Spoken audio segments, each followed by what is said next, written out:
On tonight's show, we talk Millwall and Bradford, and we show off some of our brand new features. This is Talk Posh.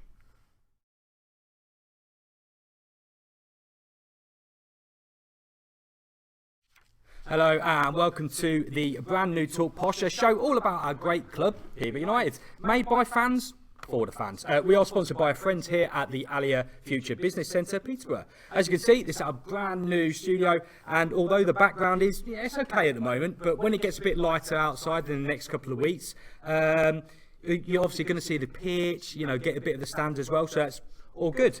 Our starting lineup tonight is Chris, Fozzie and Adam, and the man that you don't see, he's behind the camera, is our cameraman, sound man, director and everything. It's Alex. So evening, boys. Good evening. Good evening. And Ollie, as always, he's here, ready for your social media comments. How can they get in touch? You can get in touch by the comments below or tweet us at TalkPosh. Don't forget to subscribe to our new YouTube channel to catch up on the show and all our new features. Plus, if you can share this video, we would really appreciate it. Nice one, Ollie. Right, let's go on with it then. 2 games to review now. Let's start with the Millwall game last Tuesday. A soft penalty and a Lions defence that hadn't conceded goals in like ages, wasn't it? So it's always going to be a difficult game, and we come away from there with absolutely zilch. Adam, start us off, mate. Did we deserve anything out of that game at all? Draw last. So I'm just trying to think of which game was which now. Draw at Millwall was probably a fair result. Like you just said, it was a light penalty, but it was, in my eyes, it was Anthony Grant. He had 40 yards to bring him down, and he decided to bring him down 2 yards in the penalty area. He had a chance to put it out for play because he actually had the ball in his possession, and then obviously their player stole it off him, and it was a silly penalty. McGee yet again he dived the right way, but just he missed it. Silly penalty. Did we look like scoring? Probably had about 2 chances all game really. So like I say, a 0-0 on that one, and I think their managers actually come out and said the same. It's a result that they saw as a big 3 points. But like I say, I don't think that they edged it at all really. So yeah, 0-0 on that one was a fair result, but unfortunately we're not getting the look this season, are we? So Lads? Yeah, I mean, that was the impression I got of the game was it was pretty uneventful, but obviously we gave the penalty away and didn't really seem to have much of a response to the goal in itself.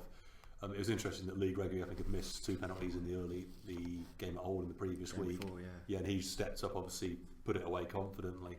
I mean, I thought we'd get absolutely smashed in that game, if you remember from last week, but I was quite surprised we actually got to half time at 0-0.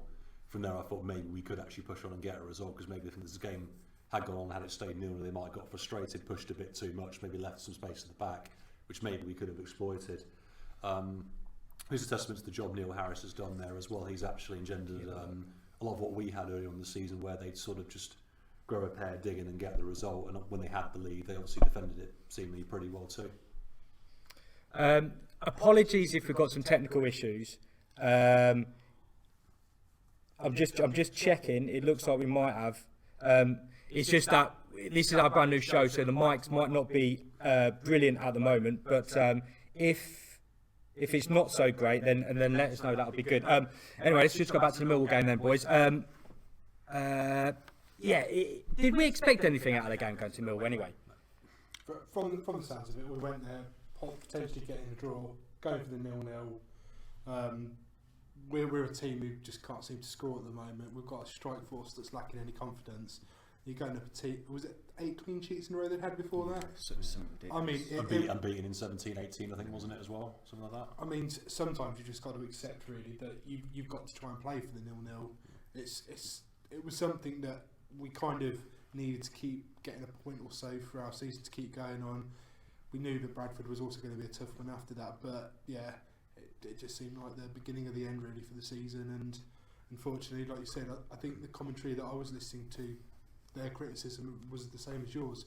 Grant had 40 odd yards to bring him down. Why wait to make that tackle in the box kind of thing? It just seems mind-boggling sometimes. It was silly because it was his first game back after his 2-game suspension as well, so you'd think he'd be out there to impress. And let's get me wrong, I don't think Anthony Grant's done anything wrong since he's come to the club. No. But his last 2 games, he's not been the Anthony Grant which we've seen in the 4 or 5 games that he played previously. So realistically, it was silly. It was a mistake. I think he knew what he'd done. But yeah, no, it was I actually went there because I didn't decide to go to the game until about 11 o'clock on the Tuesday. And I thought that we might nick it, but like I say, it was just disappointing. So I'm just signalling to our man. I just want to make sure that this sound is actually coming across all right, and it's not, because there's a couple of comments to say that it's echoing and stuff. So we just need to make sure that this is going to work. Anyway, so I think we need to get into it really a bit harder. What's going on? What's going on with our season, boys? What's happening? Obviously, we're going to the Bradford game next because we got into another loss there. And let's go for it. What's happening? Who's at fault here? You look at social media. D-Mac's getting the blame, or Grant McCann's getting the blame. The players are getting the blame. Come on, boys. Let's go for it. Who's at fault? What's going on? I think there's no confidence in the team, and I think we need confidence to produce, and we're not getting anything at the minute. I mean, personally now, I can't see us pulling that 8-point difference back. I think Saturday really sold it for me, and it hit, but we haven't got a run of games of 2-3 games together. You know, you look at our last 2 wins, and they've both been against teams that have had men sent off. Yes. Rochdale and Shrewsbury. You know, Rochdale went down to 9, Shrewsbury went down to 10, and they were our last 2 wins. Would we have won them if they didn't get their men sent off? Yeah. It's a completely different story. So you're actually going back to Port Vale now, which was the 4th of Feb, for our first win. So even if I think, you know, we win on Saturday, we win next Tuesday, and get 2 together, I can't see it now. I think Saturday kind of not the gap's too big. That's the problem. Just thinking about the Bradford game again. I'm going to speak a bit quieter because apparently I think it's echoing all around. Anyway, I'll go like Ollie, shall I, and just go really quiet. Bradford game then. So another loss, 2 losses on the bounce. After the Bradford game, after losing there, McCann come out and said too many individuals, and in the team, and then they're not playing as a collective. Do you feel that? I mean, you've got the likes of Madison. He's definitely an individual player. You've got the likes of, I think, Samuelson when he comes on. Exactly, he's a flair player. He's individual, isn't he? Come on, boys. Doesn't that kind of flow from the lack of confidence in the team, though? When the team's playing well, they're playing well together. When it starts going wrong, you start noticing people playing as individuals. And they don't take the blame themselves. And you've just said 2 losses on the bounce. It's actually 9 losses in 13 now. Yeah. So, and that's the bigger impact, you know. I'll add another stat to that as well, because I moaned about this earlier in the season. We haven't drawn in 12 games. It's just win. That's been part of the problem for the last few seasons. We don't hang on for draws. We just lose. Yeah, no. Well, at the start of the season we were though, because during September time, I think we drew 7 on the road. It was awful, wasn't it? Yeah, we were few on the road. And we were moaning then. Yeah. So I made the point on Twitter the other day as well. I picked up 4 games. I think it was Rochdale away, Bristol Rovers away, Bolton at home, and I can't remember what the other one was. There was 4 games this season from memory. We literally won just off pure grit and just growing a pair, literally. Yeah. And everything we were doing in those games just seems to have gone. We used to be chasing down, coming from behind, being streetwise, winning set pieces. We just don't look a threat for me going forward. Or I mean, my problem with the Bradford game was as soon as they scored, I just went game over. But it wasn't. It was there was confusion with their goal anyway. I mean, I'm sure you've watched it back. You know, there was confusion with was it a foul again? You know, but that's the same as was it a foul at Walsall on McGee, and then that's that victory as well. It was that their players weren't confident that the goal was given though, and that's what gave it away to a lot of Posh fans. That what is it a goal? Is it a legal goal? You know, because Bradford players sort of stood for like 2 or 3 seconds. Someone just came up and smashed it in, and it was so that there. But yet again, they didn't look threatening going that forward. I don't think they really had another real open chance. The thing is, you look at what they did back earlier on the season in August. They came, got the early goal, sat back, and just hung on for them. That was it. They very well, to be fair. They did on us on the day. I got the impression they just did that again. Yeah, but the thing with us, I mean, we've gone to Millwall last Tuesday where it's intimidating. Don't get me wrong. The referee, anything that the fans wanted, the ref gave. And that's the hazard of playing in front of the big crowd, though, isn't it? And then you go Saturday where there were 17,500, you know, in a League One game, and don't get me wrong, then their fans were behind them. I just think that's two massive games that we've had in the space of 5 days. That I felt that we was intimidated as a team, and it's, you know. I think you've got to look at it as well. They're 2 games that, you know, you're looking to try and scrape out a point, maybe get the odd 3 points and be that kind of. But they're not the results that have basically cost us this season. No, I made that It's the games before. I made that exact point. Yeah, we should be going into games like Millwall and Bradford and thinking, we could get an extra couple of points to make ground on people. But we can't then go against someone in the lower half of the league. You kind of half made my next point for me, because you look at the games I pick out that are, say, for example, Coventry, we drew 1 at home. That's disgusting when you look at their position. That's one where they scored in the last minute, weren't it? We scored in the last minute. Was it we? Yeah, and then exactly. Gillingham, they scored in that. It was one of that two, weren't it? It was Gillingham I'll let off because I thought they did deserve a point on the day, in fairness. Then you look at Oldham, that was one we, even on that performance, we probably should have drawn. Well, the other one's Bury away, obviously. Smashed. I mean, I think Bury as a team has summed us up. Well, this is my point. You see, we do this every season. Every time we play the struggles, we concede the first goal, and it happens every single time. I don't know what the problem is. Bury is the perfect example of that this season, because Bury, when they're in third place in the league, they come here and we perform fantastically. Second half, they go down to like 17th, was it, in the league? Other than that, they're in the drop zone. Yeah. So they get down there in the drop zone. We should be smashing them at that point, and they turn around and smash 4 goals against us in the first half. So I mean, it just beggars belief sometimes. Sorry to interrupt, lads. No, it's good. It's good. Let's go to Ollie. Let's get some feedback. Let's start. There's a lot of feedback coming. Besides everyone saying about us being echoey. Sorry. Yeah, so feedback is the problem, I think. So we can. Pete asked the question, so we'll start with that one first. Who's going to be the goalkeeper next year when McGee goes back? Lads. Well, I mean, it's difficult, isn't it? It's not going to be Mark Tyler. I think that's the least of our problems right now, to be perfectly honest. I'd be surprised if Summit isn't being worked on in the background to at least try and keep him on loan another 6 months at the start of next season if nobody else comes. I'd be amazed if we pull that off. I'd be amazed if it happens, but I think that will be their primary goal at the moment, is trying to secure him for a little bit longer rather than trying to source somebody else. I think if we had a chance of even being in the playoffs and going up, I don't think McGee would even think about it second. But I think coming back another season in League One, I don't think we'll secure that one. It's not good for his career, is it? But it's not good for the club having a relying. And I mean, don't get me wrong, McGee's probably the best keeper I've seen at the moment. Yeah, definitely. Yeah, definitely. But I don't think it's good for the club to have a lone goalkeeper. And it's that problem of kind of committing to it and thinking, if we get towards the playoffs or get promoted in that, we'll probably keep holding them for the next season. But it's a gamble you take that you bring in that kind of quality player on the basis that the team as a whole is going to be able to perform and get you to that position.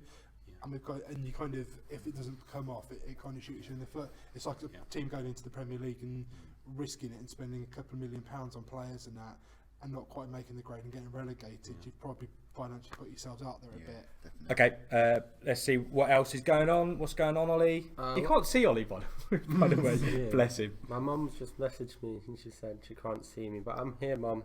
Is it your mum or is it Dan this week? No, it's definitely my mum. A lot of people saying they like the layout of the whole show, so that's great. A fan for Adam has come in. Ooh. Let me find the comment. Where is it? It's from a certain Josh Anderson. Joshy boy. So we're going to make you do a public apology because apparently you didn't go out for his 21st on Saturday night. But you're out on Monday night doing this. Quickly then, Adam, what happened there, mate? We'll put it down on Posh away. Very annoyed. 21st birthday. Apologies, Josh. It was the 21st yesterday, so really going out on Saturday was no real biggie. Like I say, I hope you had a good birthday, mate. And if you're out tonight, I'll buy you a pint. All right, we'll call it quits there. But. So we now do shout outs on this this show as well. So and apologies. You so just that's set a all dangerous good. precedent there. Yeah, I know. Yeah. I'll go to his place. It's only Just 2:50. quickly before we go to a very quick break, Angol, he's gone. He's gone to Lincoln. Very quickly, boys. Agree with that, disagree with that, and actually, people at home, if you agree that he should have gone, thumbs up, and if you disagree, angry faces. It can't be quick. This one. It's ridiculous. Okay, I tell you what. We'll go to a break and we'll pick that up straight after. Let's go for a break.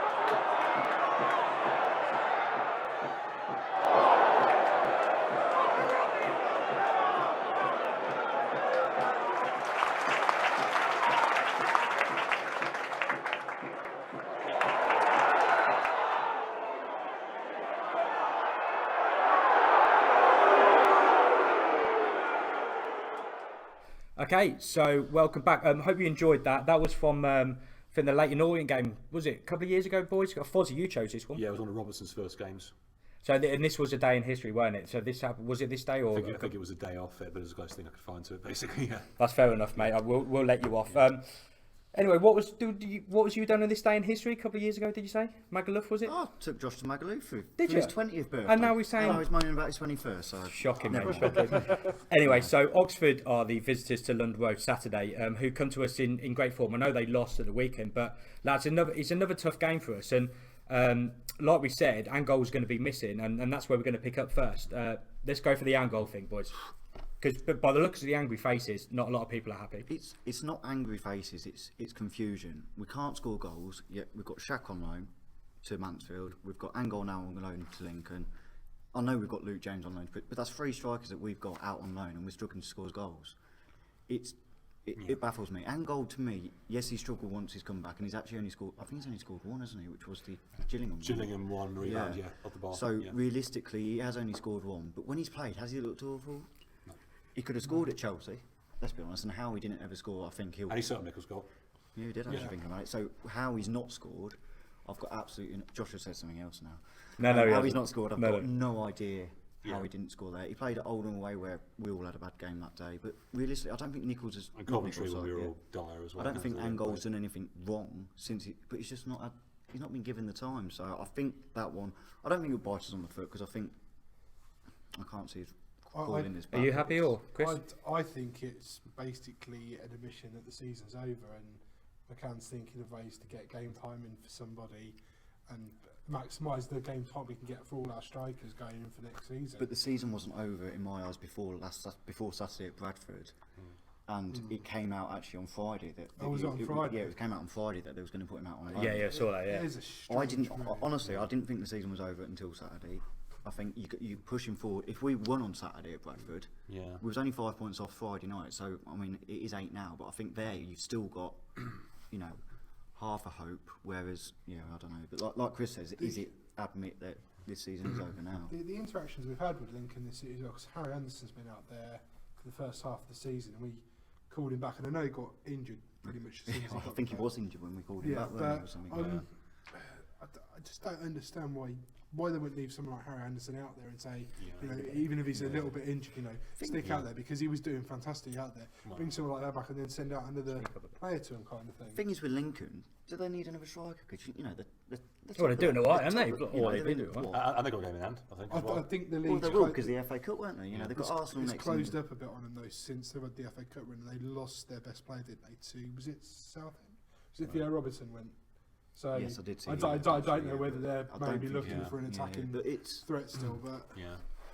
you never know. It might do Angol the world good, and he comes back in next season. He's on fire for us. So that's Angol then, and I agree with you boys there. I think it's a strange one. And a Didn't lot see of it people coming, seem to be. Actually, one more point I want to make on Angol, because me and the two mates who I sit with relate to this as well. As no one else knows how when Angol plays, the ball spends a lot more time in the opposition half. Why? Because he's our only striker who can actually hold the ball up. So I don't understand why he's all of a sudden been binned when we've got strikers who can't score, supposedly aren't getting the support, and more to the point, we can't hold the ball in that half. It is what it is, and it's done. We've just got to get on with it, haven't we? So. If Taylor is considered more a midfield as well, that's leaving us with 3 strikers for the rest of the season in the squad, really, isn't it? 3 main strikers.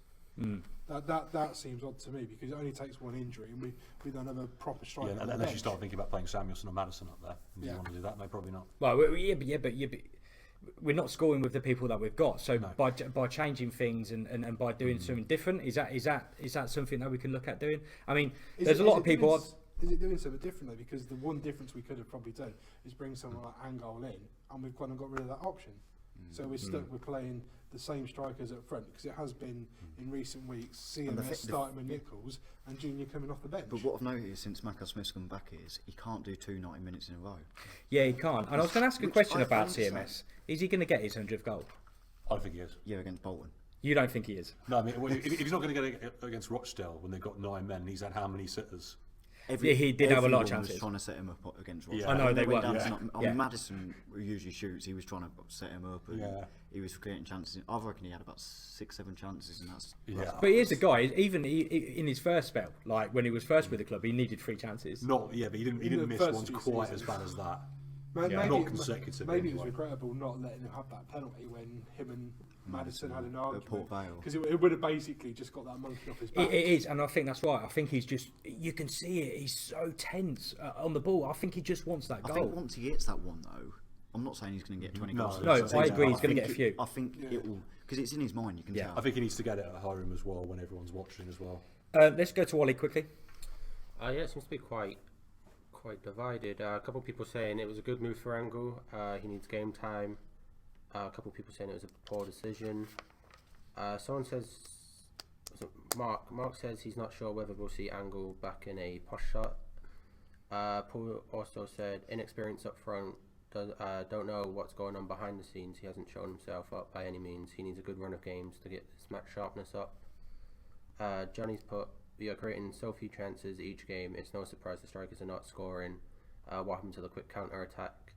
And Pete's put, need to ditch the diamond and play 4-4-2 with wide midfielders and 2 up top. Thing is with that 4-4-2, didn't we play 4-4-2 on Saturday? Just about to say we've kind of played it that and at Millwall really. But the thing, you've had Taylor and Maddison both on the wings, and they're so predictable. They both, and unfortunately, it's something that me and a mate that I went to Millwall with brought up after the game. They both cut inside, and they both go sort of towards them, and defenders have seen it. You know, all they'll do is they'll step 2 yards to the right or 2 yards to the left, and they've blocked them. There's no chances being created by them at the minute. So I think was it Rochdale that those two had an absolute blinding game together? But yeah, again, it was against 9 men, weren't it? But they had a really good game together. They were using each other, but like I say, at Millwall, you just saw they both cut inside, and it was like deja vu. Actually, what always do with both of them two now, if you watch them, they both used to love running at people. And I mean, Taylor wasn't even doing it on that left flank against Rochdale when they had 9 men. I was just sort of thinking, that was when I just thought, oh, he's done, sort of thing, because obviously he's lost that. But I mean, even Maddison, you watch highlights of his first few games, he'd be finding pockets, running 20 yards and shooting from, say, 20-25 yards. Now it's almost like he can't, it's either he wants to go all the way or he can't get rid of the ball quick enough. It's like, there's no medium term and at all. the thing at Millwall, Maddison let the Millwall fans get to him, so it was about 55 minutes in, and they took a real down on him, like abuse at every literal, and you could see it was really annoying him, and he lets fans get to him because I don't know what it is. That kind of happened at Swindon a bit, didn't it? As well? It did, but he got on the right side Yeah, there, didn't he? And then he was all social media after, and he loved it, and that's what he does. But when the fans were against him at Millwall, it really got to him. And Here's a question as well. You got 2 wide players that we're criticising for coming in, yet the one tall striker that we've got, we've just let out on loan. which we haven't So, got. what's the point in having 2 players and trying to encourage them to go down the wings? And you know, Maddison's got a decent cross on him, but the number of I mean, in the last couple of games I've watched, you know, Maddison Junior putting a couple of decent balls as well. I've just had no one in the right place at the right time. I think since Guillon's gone out injured, you just get frustrated, don't you? And you just Well, naturally I inclined made to that come point. in. We're missing him big time. I think. I don't think we're realising it though. Yeah. But I think we are actually missing Guillon, and I mean, like I say, he's out for the season now. Well, out for 10 It's weeks, what he brings to the game. I'll be honest with you. I'll lay it out there. People can have an argument if they want, but he's the only player in our squad, I think, who can drive and run with the ball. Simple as that. With pace, yeah, he's got or plenty has of the pace. balls to do it. Yeah. Fozzie, sorry to finish you on that, mate, but we that's do need to move on quickly. We're just going to do very, very quick predictions. There is going to be a new prediction league put in place, so get your predictions in for the Oxford game. Try not to be too harsh. Quickly, score, anytime goal score, attendance, go. Nonus will go and win now, so 2-0 posh, attendance 4,500, anytime goal scorer, probably Maddison. Now, just berated him. Foz. Sorry, mate. Adam. We haven't lost with a big defeat in, like I say, Millwall. I don't think we deserve to lose. Blackpool we didn't deserve to lose. But Oxford, they've got the 3 games in hand over us. I think we'll lose Saturday 2-0. I think it'll be 4,200 and no goal scored. Foz. Oxford have got a game tomorrow night. With that in mind, I think it's going to be another 1-0 defeat. We'll concede a goal in the first half. It'll probably be that Everton striker that got on Conor McElhaney, whatever his name, I can't remember his name. I think it'll probably be him. Attendance. I'll say There'll been quite a few, 4,300. It's actually been made all ticket for Oxford fans. Has it? Yeah, which Wow. I did see. I'm going to go that we're going to draw 1-1, and we're going to have about 4,000, and Boswick's going to score. Ollie, we'll go with you, and we won't go for the listeners tonight. But what we're going to do with the listeners, we're all going to actually put out all our scores into a league, and so just for the rest of the season, just see how well we get. And one listener each week will be put into the league as well, and one loser will be on that screen and on the screen at home as well. So make sure that you don't lose. Ollie, I want to go 2-0 Oxford as well. I want to go McAlhenney to score. And I'm going to go 4,400. cool, good stuff. Right, we're now on to it's my favourite new feature. Unfortunately, boys, you might not see it because at the moment we haven't got a monitor in the studio. But so each week we thought we would test your Peterborough United knowledge to see if you can guess what famous posh goal we are recreating. Now this week I was helped by my two nieces, Smidgy and Tilly, and my younger brother Jake. Just get your guesses in to what you think, what goal we're recreating.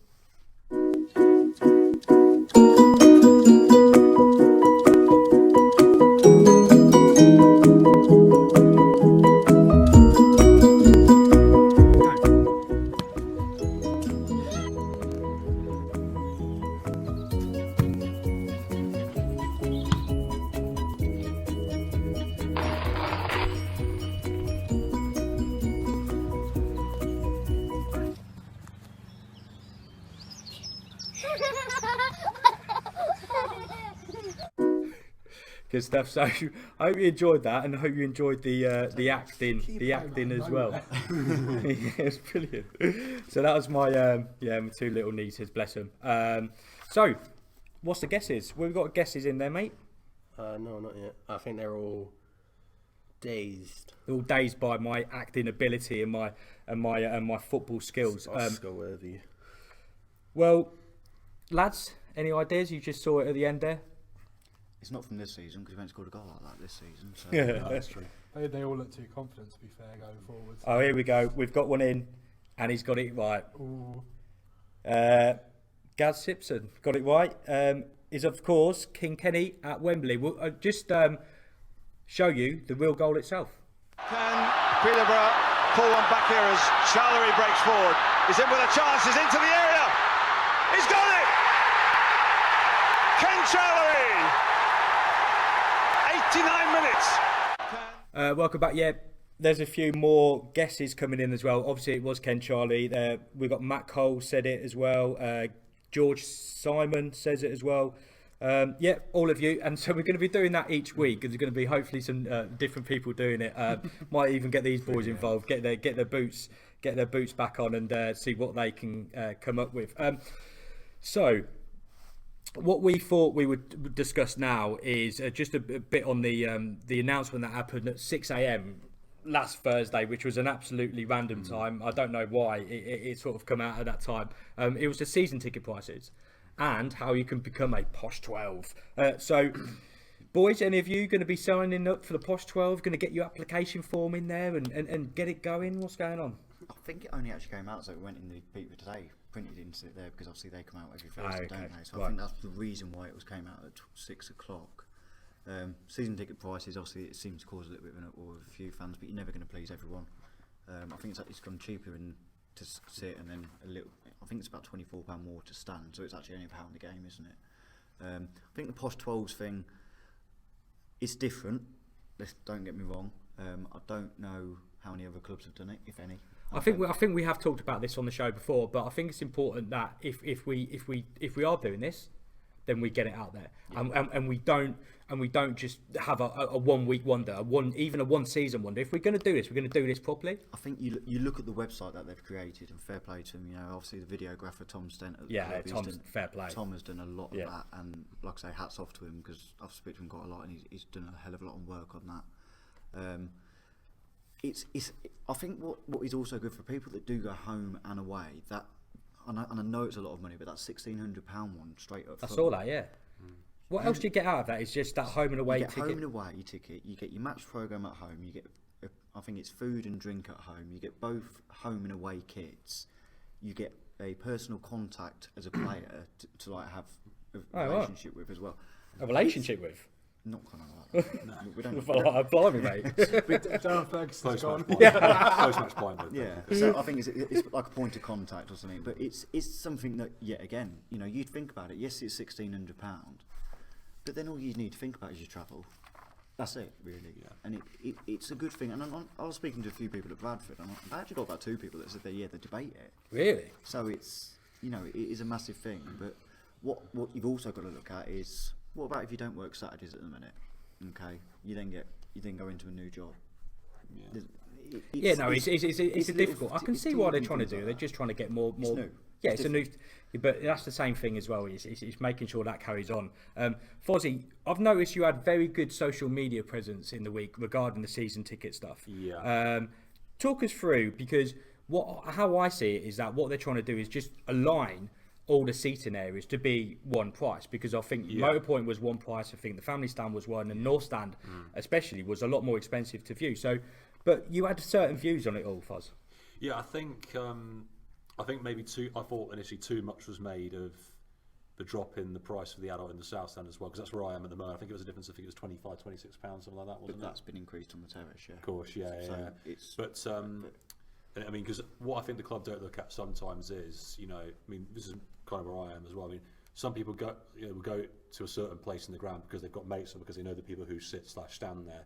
That's going to vary. You could have people going off to uni, people have to work some days, people who are going on holiday, things like that. or they've just sat there for years. Exactly, yeah. I mean, because I could have had 2 mates with me next year. I could have one with me. I could be on my own. I could be in the South, and I could be with the terrace. That's literally why I don't have a clue what I'm doing at the moment. I'm sure it's the same for a few other people as well. So I mean, I sort of thought maybe that was a bit disingenuous because people were making out like it was a massive drop. And I was sort of thinking, well, at the end of the day, it's only going back to what it was 2 or 3 seasons back when it was £400 anyway. So whilst I do applaud the club for doing it, I think it's I think everything the club does now, both sides of the debate I find on Twitter try to make too much of it. It's very polarised. I don't know if you guys agree with that as well.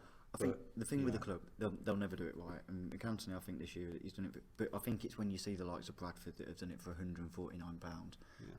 Bradford, they've got this be one of the 20s or something because they want to sell 20,000 next year. They can do that up there. Yeah, but they've got the fan base as well, haven't they? This is what people don't get. That they've got look at the fan base. But people, honestly, I've had people say to me, it's nearly 3 times as much as what Bradford are charging, and Bradford are potentially going to be in the Championship. Yeah. And we can't compare with that because we've never had the fan base. Yeah, you can't, can it? It's just pure, like, you know, me and Chris over here are quite boring accountants, but it's just pure, simple fundamentals of logic. You know, if you know, we've tried these things before. We've tried to lower the prices before, and the fans didn't come. So you can't lower the season ticket prices. I don't think the fan base is big enough to get more people. If DMAT made it £50 a season ticket, we still wouldn't get more than 6,500. No, you wouldn't. We wouldn't. The Unless you're a issue Championship. The issue as well, once they brought in this financial fair play, it puts so much emphasis on actual match day income, whether it be throughout the whole season as a one-off payment or on a match day individual basis. And you can see that by the categorising of the games and things like that. DMAX having to kind of go, oh yeah, people pay in advance, they get like £3 discount. You're having to kind of sell it to people here and there, but in the eventuality that people turn up on the match day, you then need to be taking that revenue in. Otherwise the club just he's can't actually taken function. away the increase quite a few times this year, hasn't he? Like, advertised the day before that it's not going up on the day, which is good, and then you're going to get the walkouts, but like I say, the fan base. But then I was looking that in 2011, that year that we was in League One and got promoted to the Championship for our Old Trafford, our home attendance we were getting like 7,500 against like Yeovil and 8,000 at home against like Bristol. The fans are there. But the thing is, you get that effect towards the end. It happens every club. You get that effect towards the end of the season, don't you? I think Probably not this season. No, well, obviously not. Well, the last 3 seasons. Yeah, I know. We're just going to sorry, boy. We're going to quickly go to Ollie because I think there's some interesting points coming across. Oh right, yeah. I thought you were gonna go Ollie or something. We can't actually see him still though. It's no. It's like the invisible man. Posh 12s. Some people are calling it a con. A couple of people are saying it's cheaper to watch Championship football. yeah, again, that's what I said. George, Yeah, in Blackburn maybe. George has Probably already much set more up his longer than Championship. romantic date with one of the George players. has? Yeah, he's going to take Bozzy to Nando's whilst George Michael's Careless Whisper plays in the background. Oh, I love that. So for 1,600 quid, I mean, is he paying for the meal, or is Boswick expected George to pay Simon? for it? Yeah. He's a uni student in Sheffield. He can't afford that. That's why he's going He couldn't even Nando's. afford to come to. He couldn't even afford to come to I was, Bradford from I Sheffield. was in the exact same shoes and I couldn't have afforded that back then. There was a point There about was- yeah, someone said Norwich are the same size city as Peterborough, but they get 20k plus. They're also 11 points off playoffs, and Yeah. there's apparently they're And massive. they've been in the they're- Premiership. And also, they're the only club anywhere near there. We're an hour Yeah. from London, near Leicester, near Nottingham. that is always we could have a massive discussion about that because Peterborough is made up of people that have come to Peterborough and from London, Italians originally, Irish, Eastern Europeans now. They've all got different You sport only have to go clubs. a short distance, you go like eastbound to like Wisbech or somewhere like that, and they actually kind of see themselves like Norfolk based, and Norwich is much more of a tempting club than Peterborough. You go up to Stamford and someone like Leicester or even like Nottingham Grantham, Forest, Nottingham. these places where you think you could tap into a pool of fans in that actually struggle. I work with a guy who's from St Ives. And he said somewhere like St Ives is split down the middle, Cambridge posh kind of thing. So even going If a he's a short Cambridge, distance. is he still your friend? No, he's actually Yeah, you don't he's talk- originally from London. But Just an but acquaintance. I'm just saying, where you, like you said about Norwich, you've got a huge vast area to tap into, and they've got like the history of like the Premier League and things like that. We basically we're struggling against other teams around us, and we've We been have like got quite a few local. League and, One, you know, League Two kind of thing. You've got a for lot of most local our- teams in League One. Yeah. You've got Milton Keynes, you've got Northampton, you've got Cambridge. They're all really quite local. They're all within an hour's drive from us. Nottingham's not too They have far. like similar sized crowds to us when Exactly. you see it. So it's a kind of a toss up sometimes. But then our away support in this league, it's not fantastic, but it's one of the better ones. We were the best in the Football League a few years back when we were Championship, and then Dagenham beat us one year only because their home game was so dull.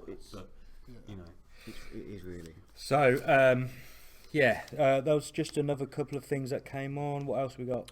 Echo's back apparently. Sorry, we will sort that out. Elliot's put he's from Wisbech and follows Posh. There's a lot of us that do. And George has come back and he's put hashtag Sheffield Posh, hashtag Pawput Posh. And Darren, I missed this comment earlier, but he said the thoughts on the Nichols miss. Thoughts on the Which one? Nichols miss? I guess. Which one? Fozzie, love that. About Saturday or Tuesday. Bradford presumably the one where it got blocked.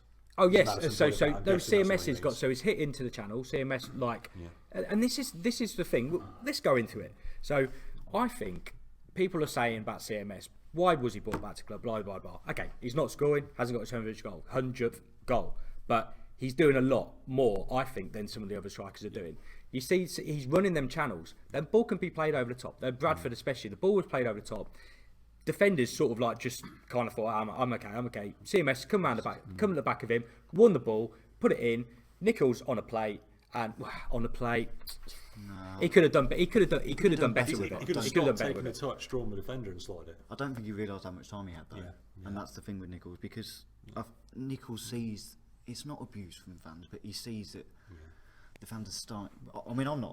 I actually, and I hate. To say, I actually really like Nichols as a player, and I've never It's a given. confidence thing again, though. You say about he should have taken a touch. Confident striker probably takes that touch and scores. takes the ball in the net. He's An trying to unconfident think about it, striker thinks, I need to just try and get this ball in the net and hits it first time. Actually, at the start, towards the start of the season, one of my mates who I sit with summed it up best. He asked me the question: if you're an opposition defender, would you worry playing against Tom Nichols? Not in I his wouldn't. current form.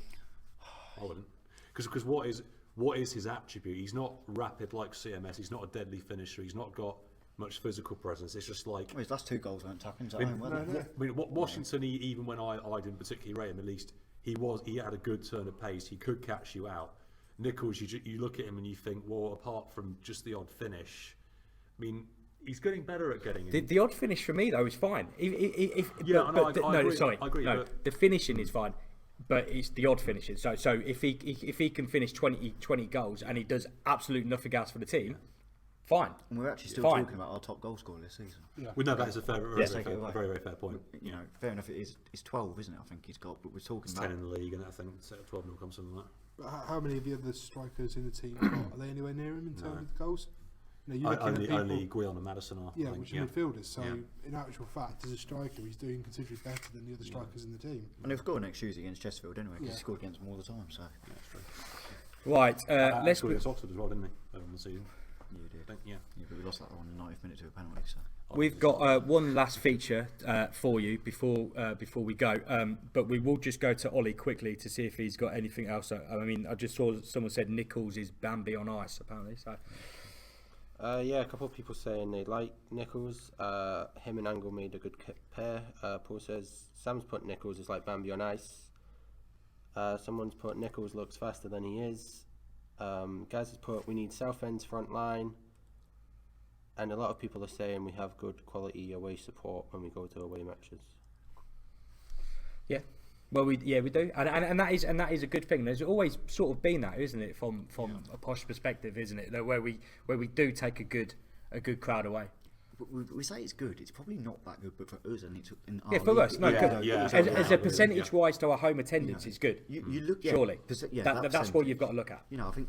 What did we take to Millwall? It was about 350 on a Tuesday night when The 400 Bradford ain't bad, is it? 4-6. It was nearly Considering how five, bad, wasn't it? considering You how know. bad we were. Those clubs that you seem to see eclipsing everybody else in the league tend to be your Sheffield United, your Bradfords, people who have had a huge fan base. Have Millwall pretty to a much had point as well. Had a fall Yeah. from grace as well. They're a bit bigger and better team than a League One side. Really, they should be top end of the Championship, maybe Yeah. low end of the Premier League kind of thing, where you expect they'd have a huge fan base. Yeah. So, in actual fact, if you kind of take them out of the equation, But we're yeah. probably on a par, if not slightly above. Even Charlton now, you look at the mess there, and they're still getting Yeah. what 8, 9, 10,000 a week, and half the fans are Absolute shambles. Struggling So, tonight, right, so new feature. That man over there. He went on his holidays. He went to Australia, and some of the if anyone's got his Twitter, can I give your Twitter handle out? Facebook would be enough, to be honest. Facebook or Twitter. You've got some brilliant, and it looks like you had an amazing trip, and you have some brilliant poses in front of stuff. And so we thought we would set up a thing. The feature is called #FozzyPose. So what we want you to do, actually, let's have a look at the photo first.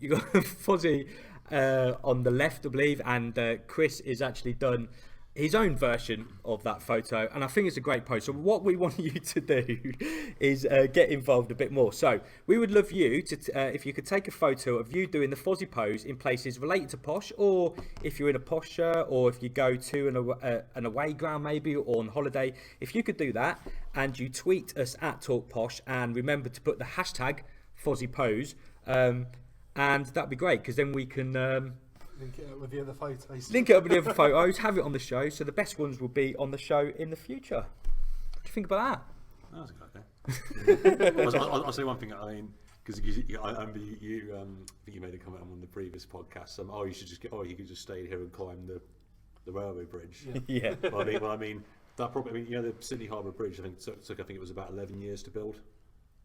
Really? Is that for you? Yeah. 11 years. Yeah. Are you going to be? I mean, you are good at football stats, so you're now going to be our travel expert as well. I'm not already. Good. Do Good. you know my tweet for the week? I said as a flipping comment, why has Angle been sent to Johannesburg? The people out there probably haven't got a clue where it is. Yeah, it's in America, isn't No. it? Right. Anyway, that's nearly the end of the show.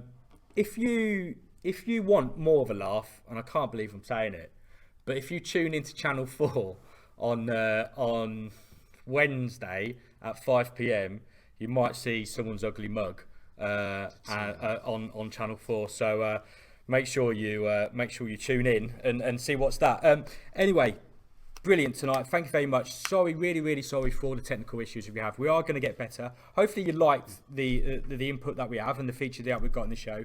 We will try and sort out the sound for next week anyway. So thanks to our... one last thing. So fan interviews, we're going to start them on Saturday. So what we're going to do, we're going to base ourselves for this week just outside the turnstiles near the family stand, which are near the motor point, and also the little ticket booth. So if you want to come there after the game, meet us down there, and you can talk about the game, talk about what's going on, talk about your dislikes, your likes, your moans, anything like that. And then that will go on our YouTube channel, and they'll also be involved in this show next week. Also going on the YouTube channel will be this show, and then we'll also put the features on as well. So hopefully you enjoy that. Just search, I think, for Talk Posh on YouTube, and Bob's your uncle, and then we'll also put it on Twitter. So anyway, enough of all that. Thanks to our sponsors, Alia Future Business Centre, the lads in the studio, and you at home. Just stop it there, stop it there. Bet of the week. Bet of the week. We weren't actually going to do that, but we will have a bet of the week. Everyone loves bet of the week. One actually. Honestly. Right, Fozzie, bet of the week. We conceded the first goal of the game in the first half. Because that's just so nailed on. First goal. So we go 1-0 down before Possibly half-time. losing at half-time then. Posh to be losing at half time. It's not really a confident bet, is it? No. No, but can you have one at the moment? We need a bit that wins though. CMS to score any time on Saturday.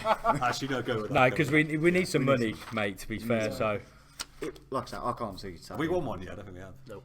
boys, we need to go. Please. Let's go. Anyway, thanks for watching, everyone. Of the Posh. Take care. Posh.